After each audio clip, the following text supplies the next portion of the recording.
What was it about reporting that attracted me to it? You may be surprised to know that as a high school student, even as a college student, I didn't want to be a journalist. That was not my career goal.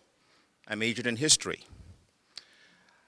I wanted to go to law school, which I eventually did. So how did I get to be a reporter? It's an interesting story. Marcy mentioned that I was born at a time when America was a different place, when there was legal segregation, racial segregation, not only in Mississippi, but throughout much of the country. One of the parts of society that was segregated was broadcasting. If you turned on the television set when I was in elementary school, junior high school, the people doing the news, for the most part, were white males. No, very few women, mostly white males. The stories that were being done were not about people of color, for the most part, unless it was something controversial and unfortunately something tragic. I was born at a time when the civil rights movement was just getting off the ground in the mid-60s.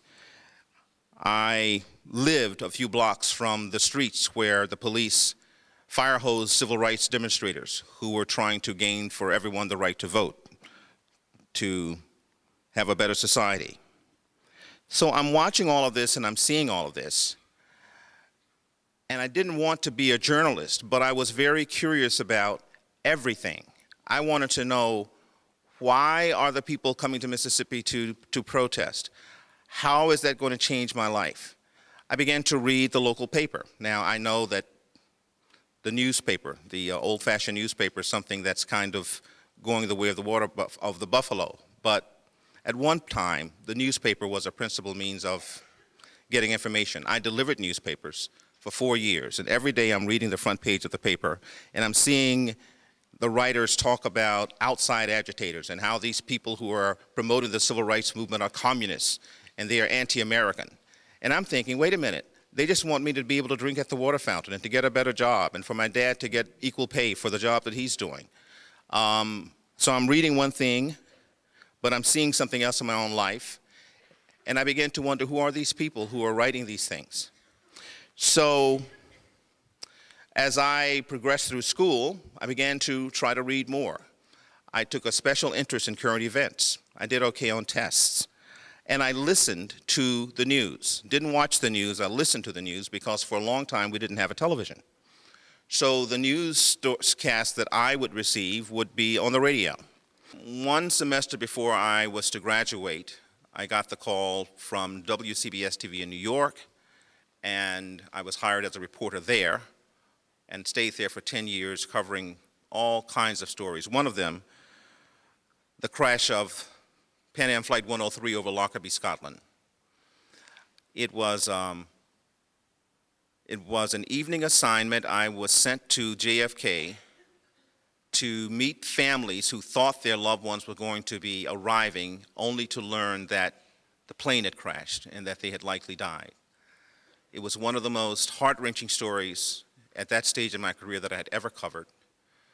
I remember seeing people crying, seeing people screaming. I think I may have gotten 1 or 2 interviews, but mostly we were just capturing people as they came to the airport and were ushered inside by Pan Am staff and JFK staff. There was a moment where a mother learned that her daughter was on the plane, and she collapsed in the lobby. My photographer and I decided that we were not going to crowd around her and take the picture. If any of you young journalists are here in the audience today, I'm not quite so sure that I would suggest that you do that because it was risky. But we were feeling so much pain and so much grief that we just thought that we had enough images to tell our story, and we didn't need that one. So we didn't do it. Sometimes in this business you have to make choices on the spot that may not necessarily be the choice that your boss would make if he or she were standing there at the time. But you have to do what you can sleep with, what you can live with. We're all compassionate, we're all concerned, but we also want to try to share with our audience the stories that we are assigned to cover. And sometimes that means making difficult choices. I told you about the instance of not taking the picture of the lady who was on the floor at JFK. And it really had to do with my sense of being intrusive and not wanting to be intrusive any more than necessary.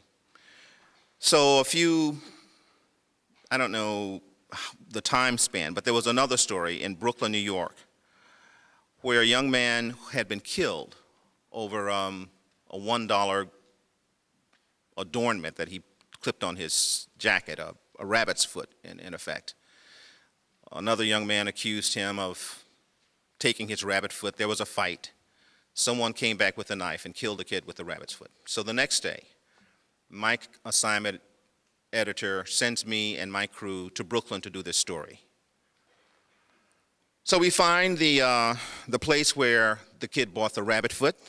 We found the video arcade where the murder occurred, and we talked to eyewitnesses who had witnessed the fight and witnessed the later stabbing. And we found someone on the street who knew the young man who had been killed. And we didn't need the police department because we had that from the news conference the night before. And so I'm standing there working on my stand-up, leaning against the wall. And my photographer and I said, well, we don't know where he lives. There are no other camera crews around. And once again, we decided, like, maybe we shouldn't be too intrusive. From across the street, I hear a voice saying, hey, you. And I'm looking around. She says, yeah, you, and she described what I was wearing, and I looked up. She said, you want to talk to the mother? I said, what mother? She said, the mother of the boy who was killed. So I looked at my photographer, and I said, well, yeah, if she wants to talk to me, of course. She said, well, come on up. So I give you these two examples. On the one hand, we make a choice because we don't want to be intrusive. On the other hand, some families want to share their stories with the rest of the viewing audience. So we go upstairs. The mom of the young man who had been killed had laid out on her coffee table his christening picture, his elementary school diploma, the ID card he had just gotten the preceding week to attend the culinary, he wanted to be a cook, the culinary school in New York. And she said to me and to my cameraman, I just want you all to make sure that when you tell the story about my son, that you don't make him sound like somebody who just got killed for nothing, that he had a future and that he was a good child. And that he went to the video arcade because that was the gift that I gave him after he did his chores every week. He would do the laundry and I would give him enough money to go and play video games, and he'd come back home and do what he had to do here. And it's so unfair that he died so soon. So my photographer and I left her apartment. We thanked her, and we left her apartment, and we were both barely able to get downstairs without tearing up. And in that moment, I recognized the worth of being intrusive, that this job that we do is more than a job. It's a responsibility. It's an opportunity for us to be the conduits to tell people stories in a real personal way that can touch the viewers. And, you know, many stories that I do don't meet that mark. But when it happens, you feel really good about that, and you know that you've done something special. But at each stage, as we've seen technology evolve in this business of news gathering, there are some constants. The search for truth, the absolute necessity for accuracy, making it a habit to check your sources. If you hear something that sounds like it's true, don't assume. You know, and that's good for anyone reading or listening or watching to any report. Skepticism is good.